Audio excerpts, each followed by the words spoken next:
لله رب العالمين والعاقبة للمتقين ولا عدوان إلا على الظالمين والصلاة والسلام على سيد المرسلين وإمام المتقين سيدنا محمد وعلى آله وأصحابه والتابعين ومن تبعهم بإحسان إلى يوم الدين.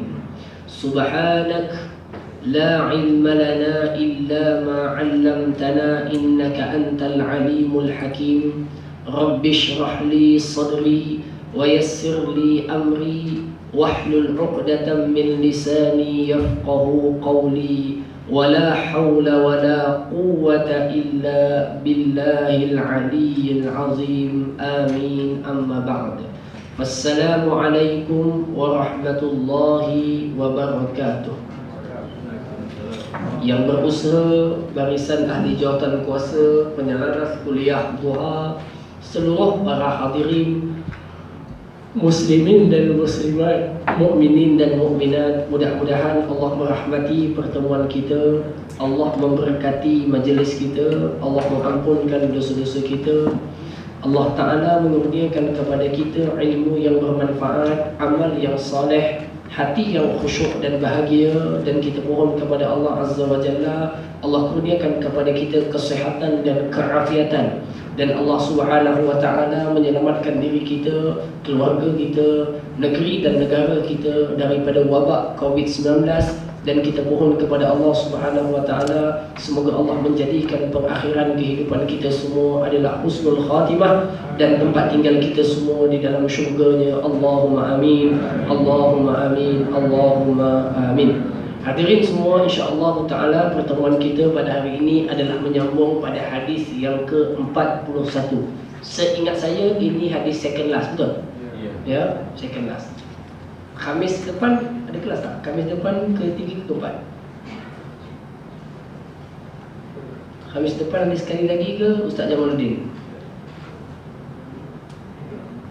Khamis depan ke-4 kan? Ke-4 maknanya tak ada dah.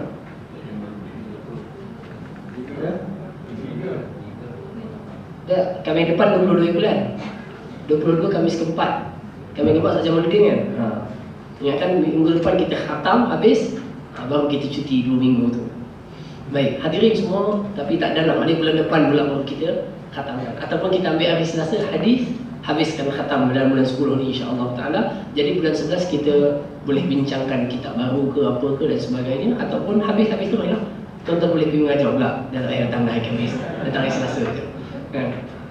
Jadi hadirin semua, insya-Allah Ta'ala kita akan lihat sama-sama hadis kita, iaitu hadis yang ke-41.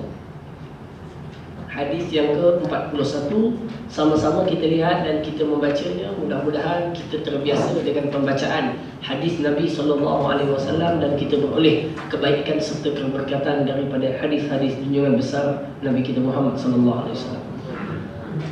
Al-Hadithul Hadi wal Arba'un, hadis yang ke-41. An Abi Muhammadin Abdullah bin Amr bin Al-Asi radhiyallahu anhuma qala Rasulullah sallallahu alaihi wasallam la yu'minu ahadukum hatta yakuna hawahu taba'an lima ji'tu bih. Hadis sahih. Baik, hadirin semua, sadaqa Rasulullah sallallahu alaihi wasallam atau kama qala. Hadirin semua, hadis ini adalah hadis yang ke-41 daripada susunan hadis Imam An-Nawawi rahimahullahu ta'ala di dalam kitabnya Al-Arba'un An-Nawawiyah. Hadis ini telah diriwayatkan oleh seorang sahabat Nabi yang muda lagi mulia. Orangnya muda lagi mulia. Nama beliau An Abi an Abi Muhammadin, daripada Abu Muhammad. Abu Muhammad adalah gelaran kepada beliau. Nama sebenar beliau adalah Abdullah bin Amru bin Al-As. Okey, sekali lagi. Abu Muhammad gelaran beliau. Nama sebenar beliau iaitu Abu Muhammad ni siapa? Namanya Abdullah bin Amru bin Al-As. Siapa beliau ini? Beliau adalah anak kepada duta yang dihantar oleh Rasulullah sallallahu alaihi wasallam ke Mesir.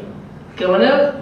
Mesir. Sehingga di Mesir ada satu masjid, tuan-tuan, nama masjidnya Masjid Amru bin Al-As. Masjid tu namanya Masjid Amru bin Al-As. Masjid ni, tuan-tuan, unik daripada masjid yang lain. Sebelum PKP, tuan-tuan, sebelum PKP, masjid ni setiap 27 Ramadan Jibril akan turun jadi imam. Faham tak? Iaitu Syekh Jibril. Syekh Muhammad Jibril, dia akan jadi imam dekat Masjid Amru bin Al-As di Mesir. Tuan-tuan, orang yang akan hadir sejumlah bilangan yang amat ramai. Kalau datang lepas asar, pakat tak dalam masjid. Kena datang sebelum asar, tunggu untuk maghrib. Tuan-tuan, datang selepas asar, sembahyang atas jalan raya. Dan sebab biasanya 27 Ramadan, Syekh Muhammad Jibril akan datang dan baca dan mengimamkan salat tarawih di Masjid Amru bin Al-As. Tuan-tuan kenal Syekh Jibril? Kenal Syekh Jibril? Kenal ya? Syekh Muhammad Jibril. Kalau seingat saya, beliau adalah seorang engineer, tuan-tuan. Kemudian memiliki suara yang baik dalam bacaan Al-Quran, dan akhirnya beliau dimasyhurkan dengan pembacaan Al-Quran yang sangat popular yang kita dengar biasa dalam radio dan juga YouTube. Syekh Muhammad Jibril mengimamkan salat di Masjid Amru. Itu menunjukkan bahawa Amru bin Al-As adalah duta yang dihantar oleh Rasulullah ke Mesir. Yang ini anaknya, namanya Abdullah bin Amru bin Al-As. Yang Islam dua orang, Abdullah dan Amru. Al-As atuknya. Dah. Sebab itu disebut radhiyallahu anhuma. Allah meredai keduanya, iaitu Abdullah dan Amru. Tidak termasuk Al-As. Okey? Baik, hadirin yang saya kasih sekalian, siapa dia Abdullah bin Amru bin Al-As? Siapa beliau ini? Hadirin semua, beliau iaitu Abdullah bin Amru bin Al-As dikatakan memeluk agama Islam lebih awal daripada bapanya memeluk Islam. Dia dulu Islam, baru bapaknya memeluk Islam. Okey, Abdullah bin Amru bin Al-As. Dan beza di antara dia dan bapaknya adalah umur sebanyak 12 tahun. Maknanya, tuan-tuan, bapaknya dapat muda lah, anaknya ni muda. Okey, anaknya muda. Umurnya beza adalah 12 tahun, tidak lama. Baik. Perbezaan Abdullah bin Amru bin Al-As, dia adalah merupakan sahabat Nabi antara yang banyak meriwayatkan hadis daripada Nabi SAW. Cuma bezanya dia, Abu Hurairah pun banyak dengar hadis Nabi. Kan tuan-tuan kenal Abu Hurairah, dia banyak meriwayatkan hadis daripada Nabi SAW. Tapi beza Abdullah dengan Abu Hurairah, Abdullah menulis hadis, Abu Hurairah menghafaz hadis. Boleh faham?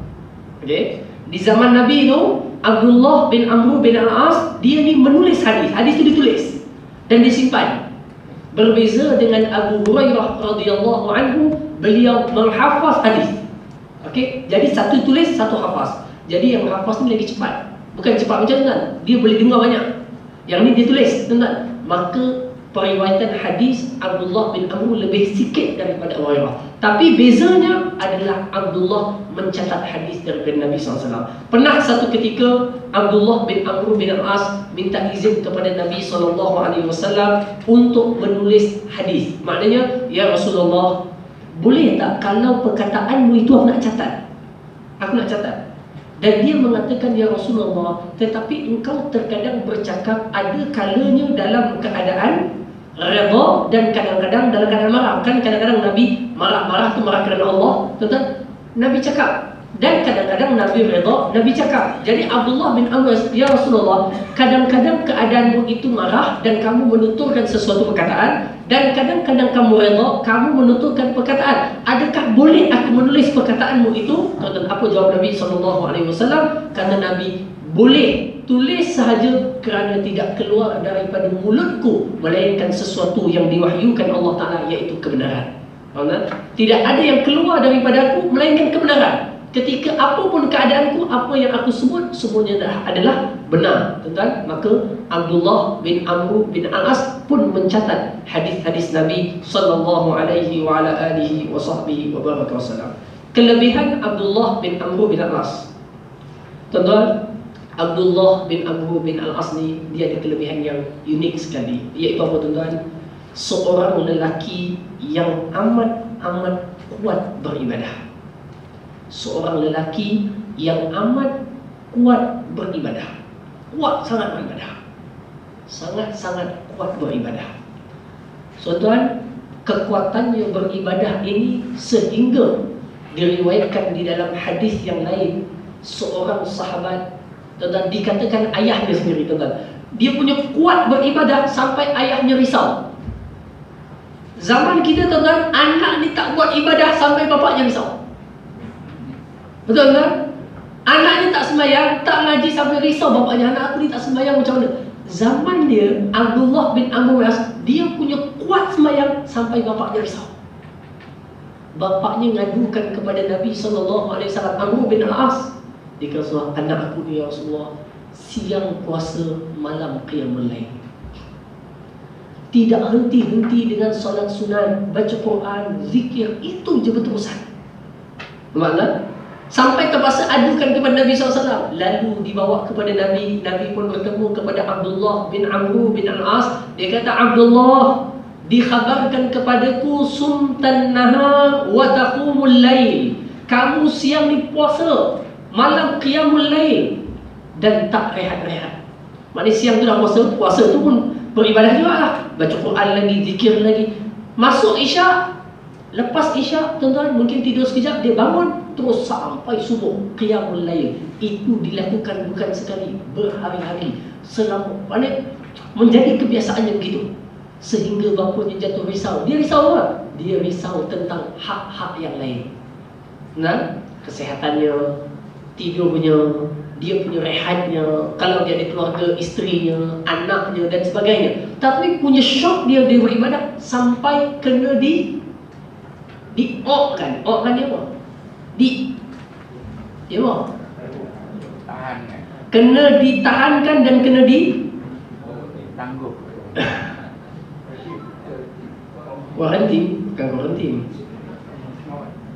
Dia punya kuat beribadahnya Sayyidina Abdullah bin Amr bin As sampai kena dikawal. Betul, kataan kawal paling tepat sekali. Sampai kena dikawal.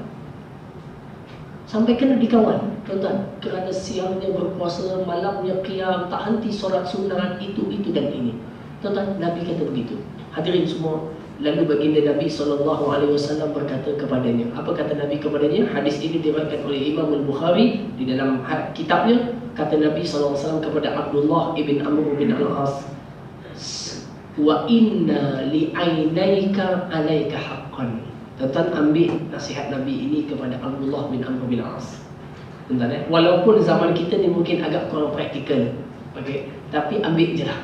Nabi kata kepada Abdullah bin Amr, wahai Abdullah ibn Amr ibn Al-As, sesungguhnya bagi dua mata kamu itu ada hak yang kena kamu bagi. Maknanya apa? Haji Mahfuz, maknanya ada masa kamu ibadah, tapi ambillah waktu juga untuk tidur. Ini malam qiyam, siang puasa lagi beribadah, malam qiyam sepanjang malam tak tidur, qiyam ibadah, malam puasa, sampai kena disuruh tidur. Kita ni sampai kena suruh bangun. Bangun, bayang. Yang zaman dulu sampai disuruh tidur. Tidur, bagikan hak pada matamu. Wa inna li'ainaika 'alaika haqqan, bagi kedua matamu ada hak yang kena kamu tunaikan. Kemudian katanya apa lagi? Wa li ahlika 'alaika haqqan, dan bagi keluargamu ada hak yang kena kamu tunaikan. Maksudnya apa?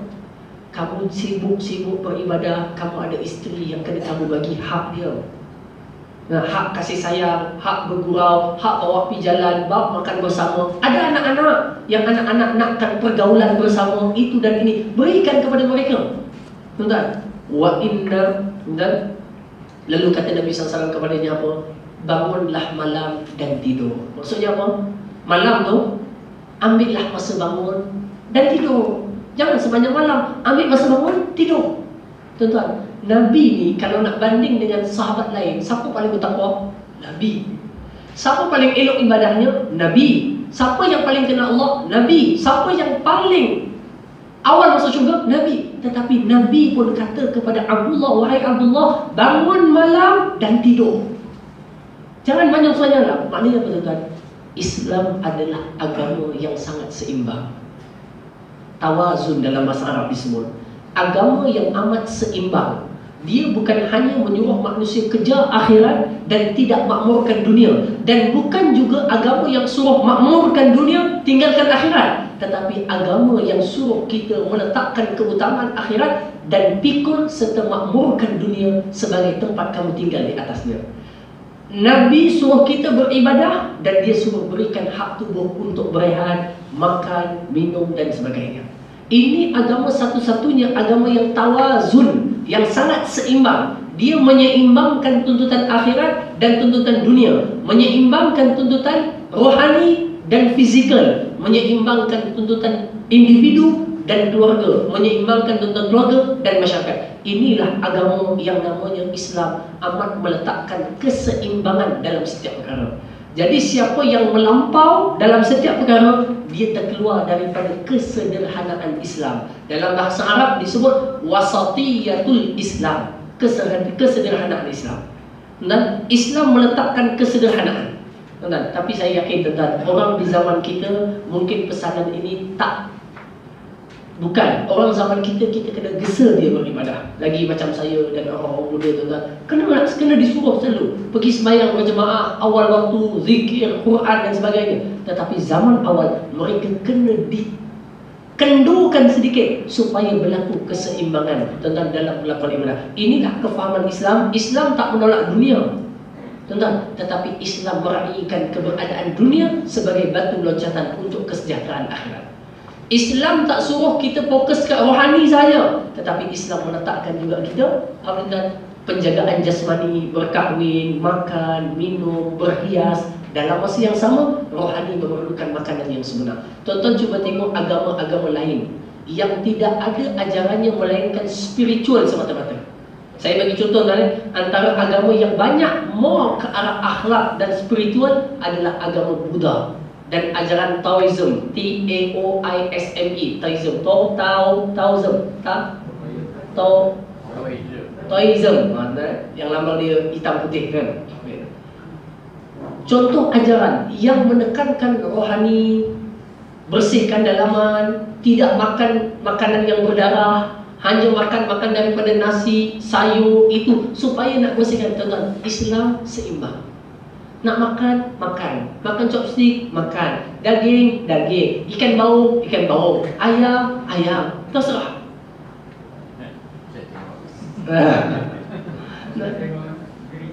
Tengok gerik tu, tak dapat pergi gerik. Baik.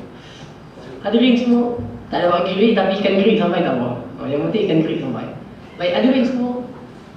Boleh, tetapi ingat tuntutan rohani adalah penting dalam Islam. Kamu nak imarahkan dunia, nak berniaga, nak berkahwin, nak beranak pinak, beranak perak, nak ada kereta, ada. Tetapi ingat, matlamat utama kamu hidup adalah untuk mencapai kesejahteraan akhirat. Ini Islam, dia memiliki keseimbangan.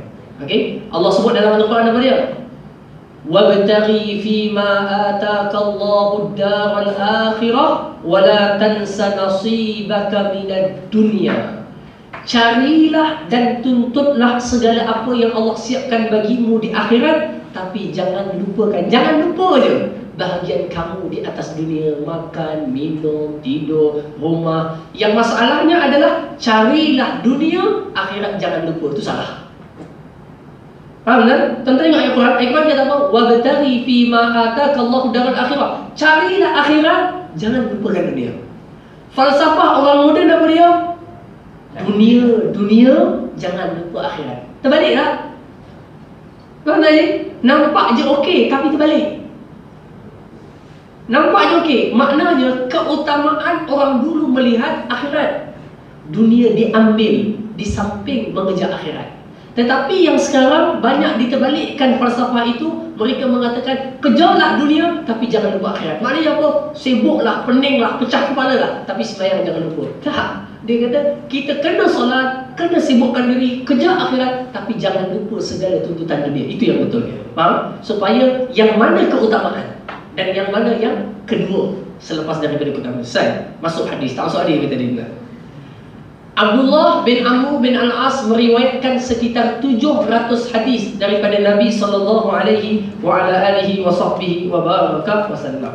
Tentang kewafatan beliau, dikatakan beliau ini meninggal di Syam. Ada yang mengatakan beliau meninggal di Mesir, ayahnya pun berada di Mesir, dan beliau meninggal di Makkahul Mukarramah. Itu ada riwayat yang berbeza tentang kematian beliau. Dan antara amalan wirid beliau yang diceritakan oleh Syekh Muhammad Nuh, beliau ini di antara wiridnya selama 50 tahun wirid itu dikekalkan, iaitu membaca Al-Quranul Karim. Setiap 3 hari khatam 1 kali Al-Quran. Maknanya sehari 10 juzuk Al-Quran. Dan itu berterusan sehingga 50 tahun usianya. Bukan usia pun, sampai 50 tahun dia dah amalkan begitu sampai dia meninggal dunia. Iaitu setiap sehari 10 juzuk Al-Quran. 3 hari sekali khatam Al-Quran. 1 bulan 30 kali khatam Al-Quran. 1 bulan 10 kali khatam Al-Quran. 1 tahun 120 kali khatam Al-Quran. Kalikan dengan 50, 36,000 kali khatam Al-Quran dalam masa 50 tahun. Abdullah bin Amr bin Al-As punya kuatnya dia beribadah. Sambung hadis ini tuan. Tengok hadis ini punya apa. Baginda Nabi SAW kata Abdullah bin Amr bin Al-As radhiyallahu anhuma, qala, dia telah berkata, qala Rasulullah sallallahu alaihi wasallam, telah bersabda junjungan besar Nabi kita Muhammad sallallahu alaihi wasallam. Baginda bersabda, la yu'minu ahadukum, la yu'minu ahadukum. Kalau terjemahan secara literal, terjemahannya tidak beriman salah seorang di kalangan kamu. Tetapi terjemahan yang paling baik dan sempurna pada pandangan saya adalah tidak mencapai kesempurnaan iman. Kira-kira la yu'minu ahadukum, tidak mencapai kesempurnaan iman. Dia ada iman tapi tak sempurna, itu maksudnya. Okey, bukan dia tak beriman. Kalau tak beriman kufur lah. Okey, tapi tidak mencapai iman yang sempurna. Okey, tidak mencapai iman yang sempurna. Apa dia? Hatta yakuna hawahu, hatta yakuna hawahu. Kalau selepas hatta ada fi'il, biasanya baris atas kalau fi'il mudhari'. Okey, hatta yakuna, bukan yakunu, mesti bariskan atas. Okey, kalau ada hatta. Okey, hatta yakuna, tidak mencapai kesempurnaan iman setiap daripada kalian, hatta sehinggalah, yakuna menjadi baginya itu, hawahu. Hawa ni apa? Hawa ni apa hawa? Tuan-tuan, yang ni kena bezakan dulu sebelum pergi lebih jauh. Isteri Nabi Adam namanya apa? Ha? Isteri Nabi Adam.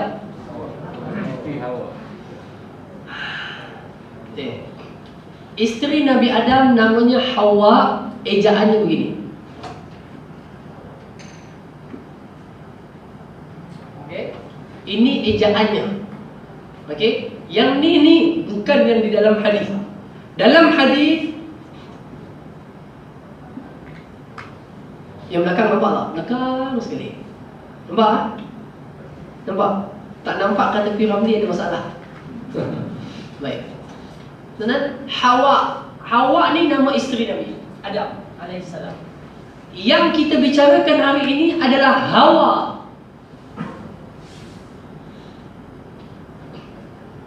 Hawa maknanya apa?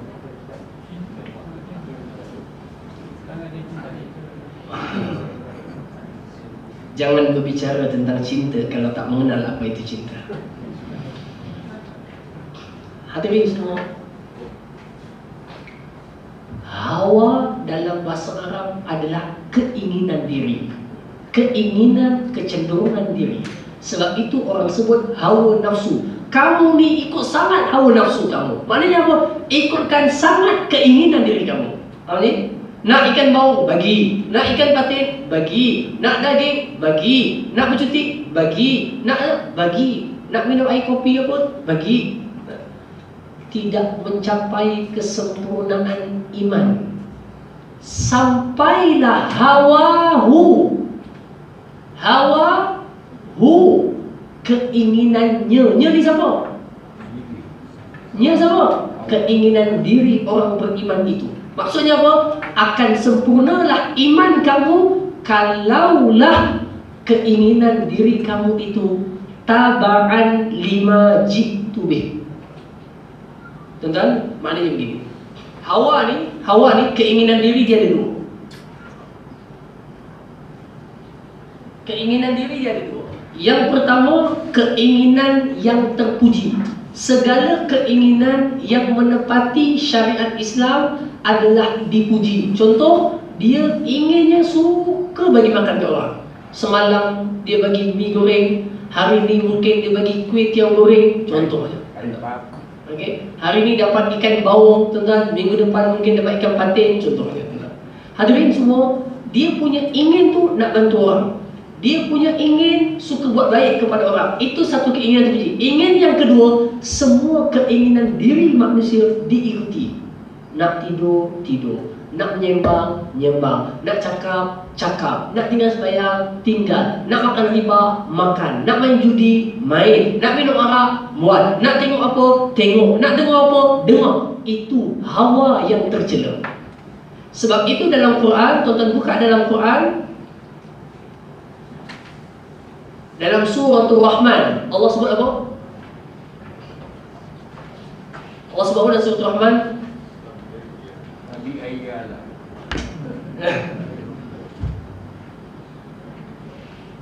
Fa innal jannata hiyal ma'wa. Ayat itu. Wa amma man khafa maqama rabbih wa nahan nafsa 'anil hawa. Ayat berapa? Ayat berapa? Saya tak ngapal Quran kan? Sana.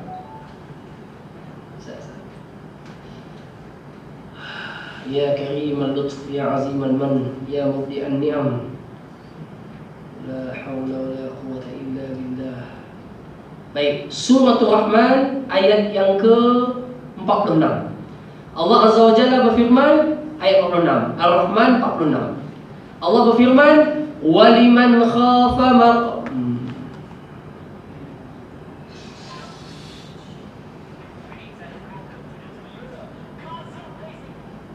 Boy, bunyi apa tu? Ya, nafsa anil hawa. Okey, minta maaf, bukan Ar-Rahman 46.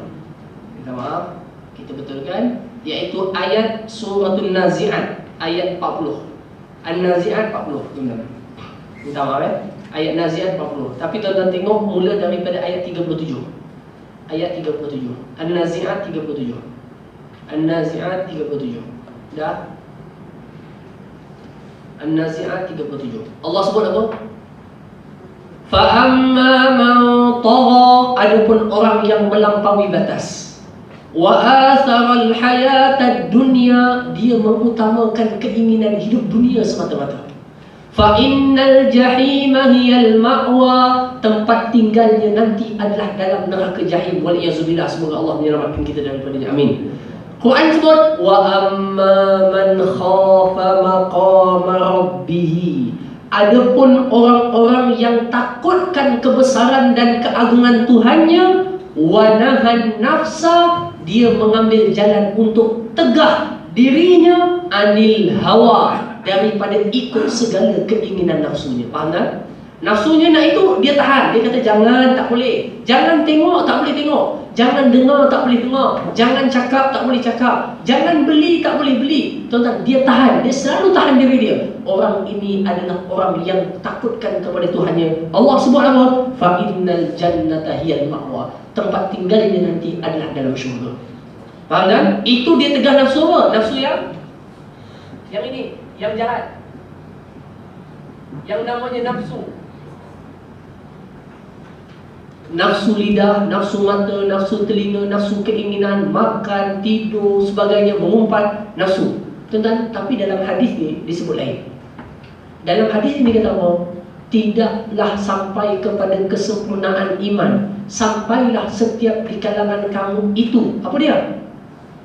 Keinginan dirinya mengikut segala tabaan. Tengok tu, tabaan.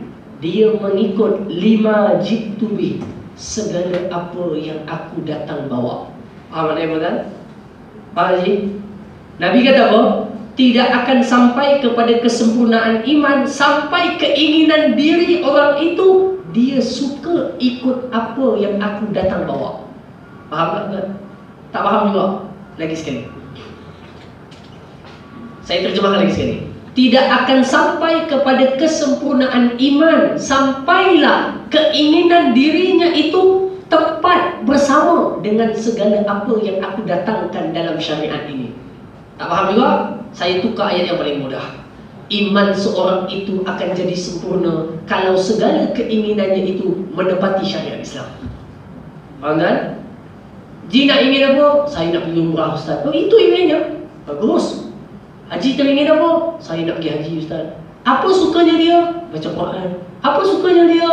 Ngaji. Apa suka dia? Datang majlis ilmu. Segala keinginan dia, tuan-tuan, sudah berubah kepada segala yang syariat semua. Faham tak? Faham tak? Ada orang tanya, Ji nak apa Ji? Melancur Ustaz. Ji nak apa Ji? Tukar kereta baru lah Ustaz. Ji nak apa lagi Ji? Makan sedap lagi Ustaz. Ji nak apa? Besarkan rumah. Inginnya masih itu lagi. Nabi kata orang itu akan dikira sempurna imannya kalau segala keinginannya menepati dengan apa yang aku bawa daripada syariat. Faham kan? Jadi sekarang tuan-tuan tengok dari masing-masing. Kita punya ingin tu tang mana lagi? Kalau kita solok sangat, kalau orang sebut, jom tadarus, jom. Dia punya ingin tu dah ke situ lah. Nampak tak? Jom tolong orang, jom. Jom pergi rumah anak yatim, jom. Dia punya ingin buat kerja kebajikan, buat benda baik, zikir, baca Quran. Ingin dia begitu. Kalau dia pegang tasbih tu kan dia sangat seronok kerana dia dapat berzikir. Kalau orang ajak dia bantu anak yatim, dia sangat seronok kerana itu kebajikan. Kena dengan jiwanya. Maknanya apa? Dia punya jiwa mesh dengan segala benda baik.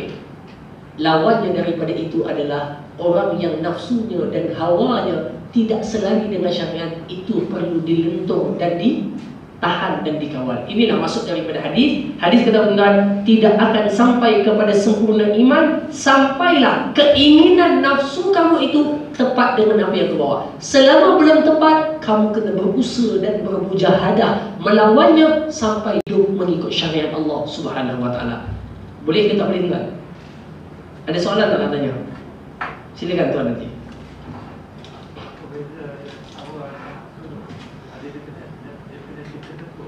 Nafsu mau kepada jiwa ni. Okey? Bila jiwa ni ingin, itu hawa. Faham tak? Kita ada jiwa lah. Ada hati perasaan tak? Ada. Ketika hati perasaan itu dia kata nak kahwin, contohnya, maka ingin itu namanya hawa. Jadilah hawa bagi nafsu. Faham tak? Keinginan bagi jiwa. Faham tak? Hawa tu keinginan bagi jiwa. Faham tak? Sebab itu dalam Quran Allah sebut dalam surah Asy-Syams, apa dia? Qad aflaha man zakkaha wa qad khaba man dafsaha.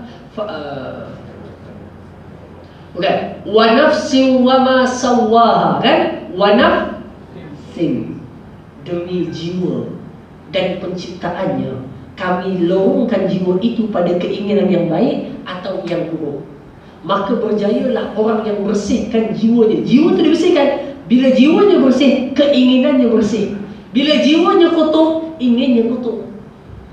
Faham kan? Quran sebut wa nafsin wa ma sawwaha fa'alhamaha fujuraha wa taqwaha. Demi jiwa dan siap penciptaannya, kami ilhamkan bagi jiwa itu jalan baik dan jalan buruk. Quran kata qad aflaha man zakkaha, akan berjayalah orang yang selalu bersihkan jiwanya. Kenapa? Kerana orang yang bersihkan jiwanya, jiwanya akan ingin benda yang baik saja. Tuan-tuan kata kat dia, Jin, nak cepat kaya tak? Ada. Apa dia? Kita jadi agent scammer. Dia kata, ish, tak nak lah. Jiwanya tak kenal sebab bersih. Bersih. Jin, nak cepat kaya Jin? Nak? Jom kita teka nombor ekor. Biasanya kalau jumpa bomoh ni memang 99.999% tepat. Tapi kena time dia, kena yang 0.001% yang tak tepat. Ada lagi semua. Dia ingin itu datang daripada kekuatan jiwa. Maka Quran kata qad aflaha man zakkaha, berjayalah orang yang bersihkan jiwanya. Wa qad khaba man dassaha, dan amat buruklah orang yang membiarkan dia kotor. Oleh itu tuan-tuan, jiwa kita ini kalau nak sampai kepada tahap semua keinginan kita tepat dengan syariat Islam, dia kena selalu dibersihkan. Selalu orang tu lawan keinginan dia. Ya. Contoh dia kata nak pergi kereta. Dia tak ada. Tak terpinjam. Dia kata si dia tak terpinjam. Daripada berhutang, tuan-tuan baik pakai yang ada dulu, melainkan dengan keperluan. Tuan-tuan begini, dalam perkara dunia tuan-tuan, kita buat, boleh tuan-tuan nak buat rumah besar mana pun, kereta besar mana pun, nak bini besar mana pun tuan-tuan, tak ada masalah. Asalkan ia bertitik tolak kepada keperluan. Tuan-tuan, kalau anaknya 7 orang, dia pakai kereta Beza tuan-tuan, kan tak kena. Pakai Azia kan tak kena.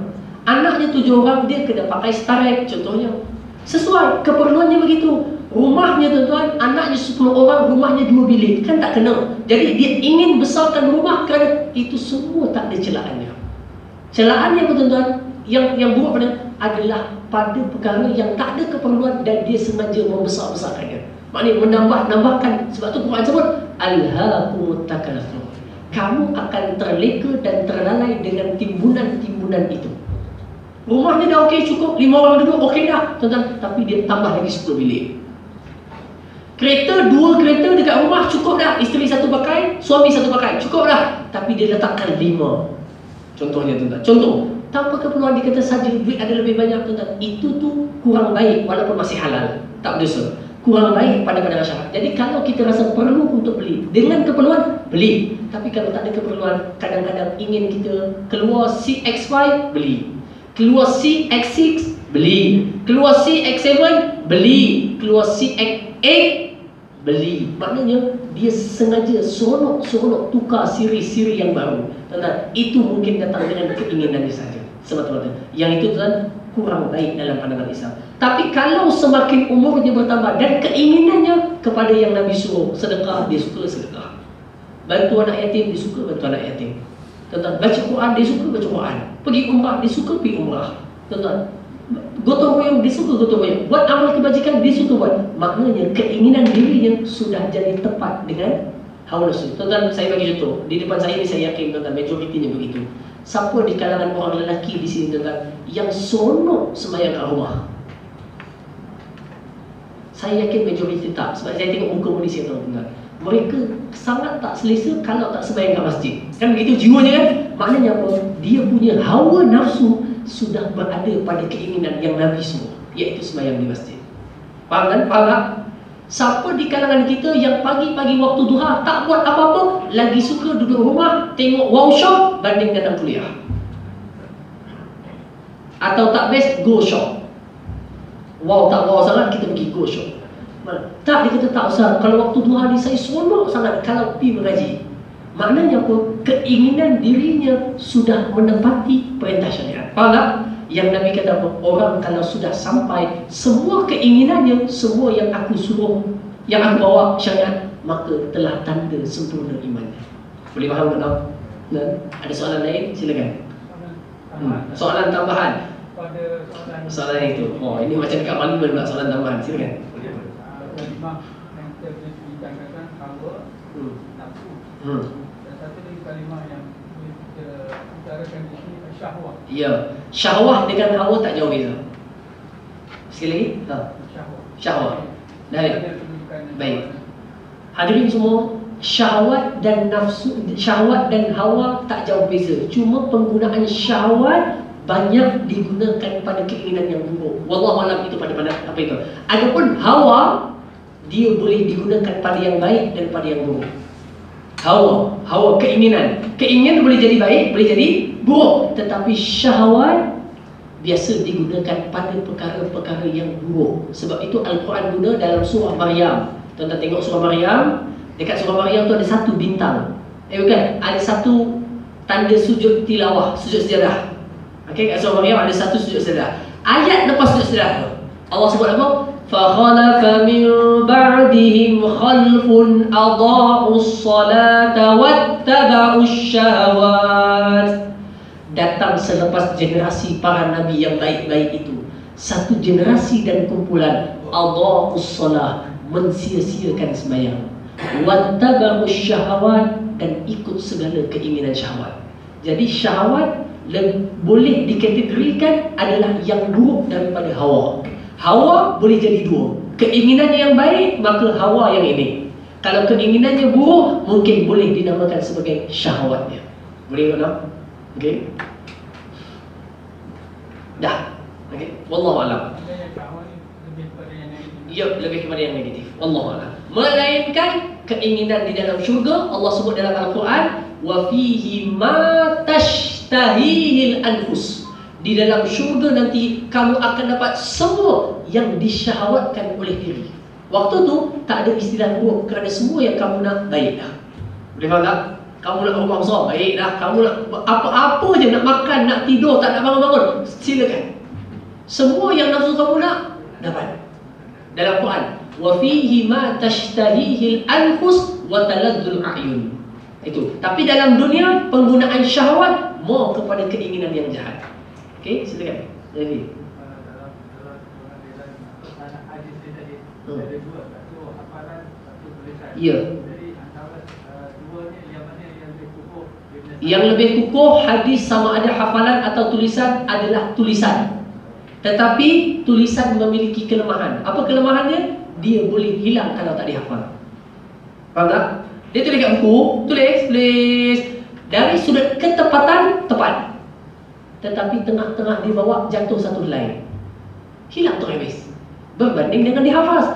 Hafaz di ayat, tapi mungkin lafaz-lafaz itu tertukar. Yang kanan jadi kiri, kiri jadi kanan. Faham tak? Tetapi kekuatan pada kekalnya hafalan itu ada banding tulisan. Jadi setiap tu ada pro and cons. Okey, wallahu a'lam. Baik, muslimat ada soalan? Kalau tak ada, saya nak ajarkan satu doa yang saya dah pernah sebut dah sebelum ni ketika tadabbur kita dalam surah Asy-Syams, tapi saya yakin 70% sudah lupa dan hilang dalam ingatan dan catatan. Okey, insya-Allah. Hadirin semua, iaitu doa yang diajarkan oleh Nabi SAW. Dua doa tuan-tuan insya-Allah kali ini, iaitu kita minta kepada Allah Subhanahu Wa Taala agar kita dikurniakan perlindungan daripada kejahatan nafsu kita. Kejahatan nafsu kita yang tidak akan pernah kenyang. Bagilah takkan kenyang, bagilah takkan kenyang. Tuan-tuan,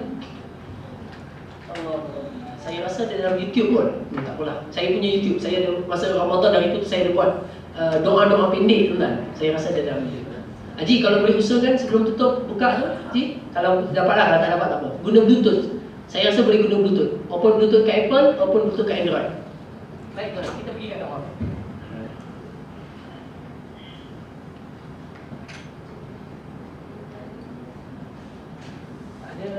Ada mic yang berjalan tak?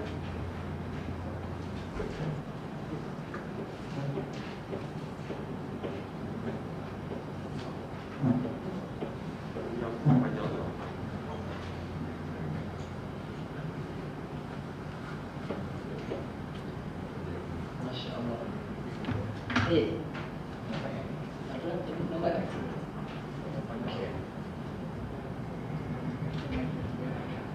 Okey. Doanya Allahumma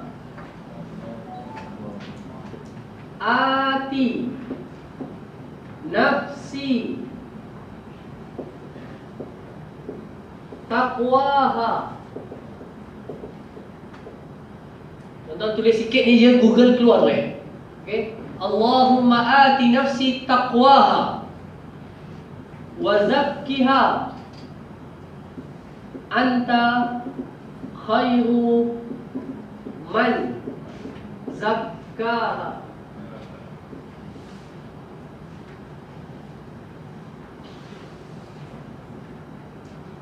Tak apa dah, tak habis. Tak habis dah, kita dah ke 10 dah.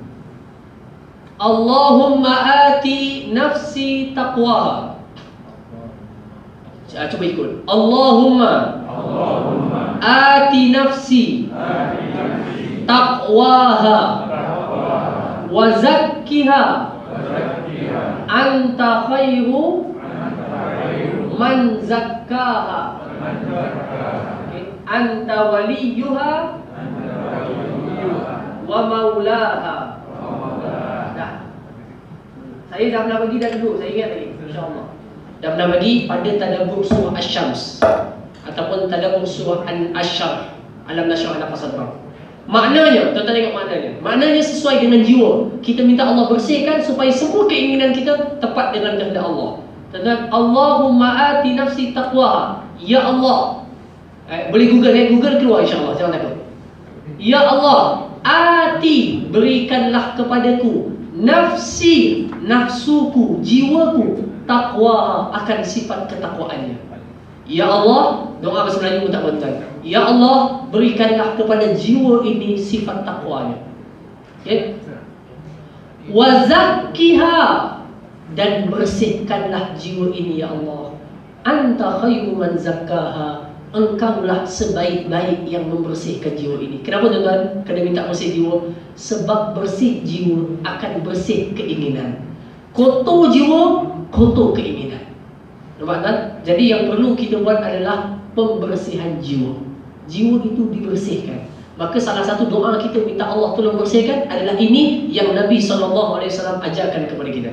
Okey? Allahumma ati nafsi taqwaha wa zakkiha anta khairu man zakkaha anta waliyuha wa maulaha. Dah.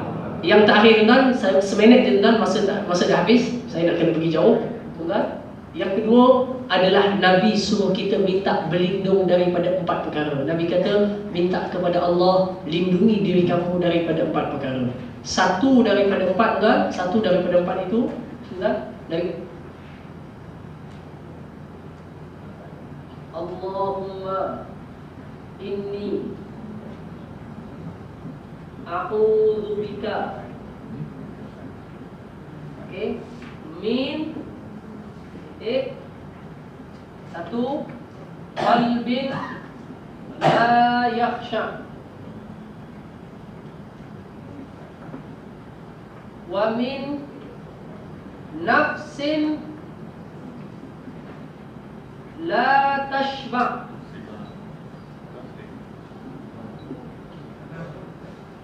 yang ketiga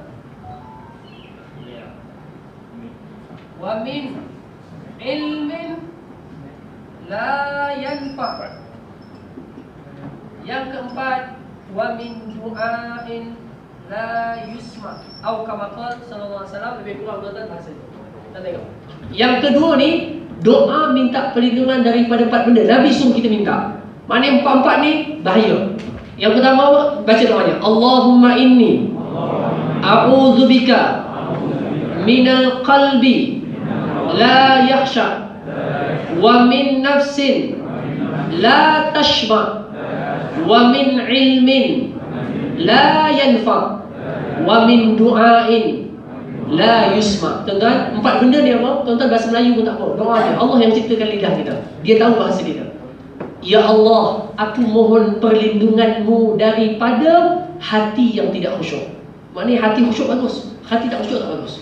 Yang kedua, daripada nafsu yang tak pernah kenyang, iaitu kejahatan. Nafsu yang tak pernah kenyang, bagilah, dia mesti nak bagi. Okey. Yang ketiga, wa min ilmin la yanfa, daripada ilmu yang tak ada manfaat. Biar ilmu yang aku belajar semua ada manfaat. Ilmu buat roti manfaat, ilmu buat kek manfaat, ilmu buat kereta manfaat. Okey. Dan yang terakhir adalah wa min du'ain la yusma, daripada doa yang tidak didengari. Wallahu subhanahu wa ta'ala alam. Yang ni tuan-tuan tulis di dekat Google, tekan je nanti keluar hadisnya. Tekan dekat image, tekan sikit je, min qalbin la yakhsha, tekan kat Google image tu nanti keluar insya-Allah. Sekarang ni senang. Untuk carian boleh tuan-tuan, untuk mengaji jangan. Untuk carian tak ada masalah. Wallahu subhanahu wa ta'ala a'la wa a'lam wa ajalla wa akram. Aqulu qawli hadha wa astaghfirullahal azim li wa lakum. Wassalamu alaikum warahmatullahi wabarakatuh. Tuan-tuan, macam saya sebut pada yang lepas, alhamdulillah saya telah siapkan satu naskah zikir namanya Al-Mukhtarat. Saya minta pasang tapi tak percaya pasang tuan-tuan. Pasal saya pun baru bagi pagi tadi, jadi tak sempat nak setting. Namanya Al-Mukhtarat, 12 muka surat, adalah ringkasan daripada zikir-zikir yang paling utama, yang fungsinya adalah protect diri daripada kejahatan, segala benda-benda yang kita tak nampak. Sihir, santau, syaitan, apa semualah tuan-tuan. Okey, budak-budak sekolah dan asrama bagus amalkan benda ini. Dan yang keduanya sebagai proses pembersihan, nanti ada sikit istilah. Semuanya pendek-pendek, budak-budak senang nak mengamalkan. Dan yang terakhir adalah sebagai proses rawatan kekuatan iman. Zaman hari ini anak-anak muda diuji dengan banyak faktor yang melemahkan iman. Media sosial, aliran pemikiran dan sebagainya, lemah iman. Kebebasan dalam berfikir, kebebasan dalam membaca, kebebasan dalam berbudaya menjadikan pegangan mereka lemah. Maka zikir ini yang berdasarkan kepada beberapa riwayat hadis daripada saya susun, hanya ada 14 zikir je. Pendek, semuanya pendek tuan-tuan. Yang saya ambil daripada sikit maksurat, sikit ratib al-atas, sikit daripada kitab-kitab para ulama seperti Al-Hafiz Al-Munziri. Kita kumpulkan yang ringkas, yang budak-budak ni yang tak pernah baca panjang-panjang tu, dia boleh amalkan insya-Allah dengan mudah. Dan insya-Allah tuan-tuan, siap dah semuanya sekali. Design siap, semua siap dah, alhamdulillah. Tinggal cetak dan saya dah hantar kepada pusat pencetakan. Insya-Allah doakan kalau siap minggu depan kita boleh bawa dan saya akan edarkan. Ianya diedarkan secara percuma saja, tanpa bayaran, dan tuan-tuan pun edarkan ke orang percuma. Kalau dah dapat photostat, bagi je kat sesiapa. Hak cipta tak terpelihara. Hak cipta tak terpelihara. Edarkan saja insya-Allah tuan. Yang paling penting tuan-tuan mendoakan kejayaan projek ataupun benda ini supaya kita dapat mendepani zaman yang penuh cabaran dan serangan-serangan hitam. Dan hitam yang batin mungkin kita tak nampak, dapat kita tangkis dengan amalan-amalan kerohanian yang kita susun ini insya-Allah. Semoga Allah terima segala amal kita dan Allah permudahkan. Dan ada siapa-siapa yang nak masuk share untuk cetak ni tuan-tuan, ikutkan duit dah ada dah. Tapi siapa yang nak pahala, jangan bagi banyak-banyak, bagi sikit je supaya semua orang dapat kongsi pahala tu. Faham tak? Maknanya orang tu sikit, bagi cukup. Kos percetakan 3,000 naskah adalah RM1,400. Saya dah siapkan RM700, ada bagi RM700. Tapi jangan, Ustaz saya nak RM700, jangan. Kena bagi orang lain juga. Maksudnya okey 50 je tak apa. Ni 50. Maknanya saya rasa inilah kali pertama sedekah itu dihadkan. Macam tadi Abdullah bin Amr bin Al-As. Pasal apa? Pasal orang lain nak juga, tuan-tuan. Nanti orang tu seorang je 700, dia je dapat pahala. Jadi orang lain tak ada. Kalau nak bagi 50, bagi cukup 700, kemudian saya tambah apa yang ada, kemudian kita akan cetak insya-Allah taala. Yang lebih daripada 50 boleh masuk tabung kat belakang tu. Wallahu subhanahu wa ta'ala a'lam wa ajalla wa akram. Aqulu qawli hadha wa astaghfirullahal azim li wa lakum. Wassalamu alaikum warahmatullahi wabarakatuh. Subhanakallahumma wa bihamdika. إلا الذي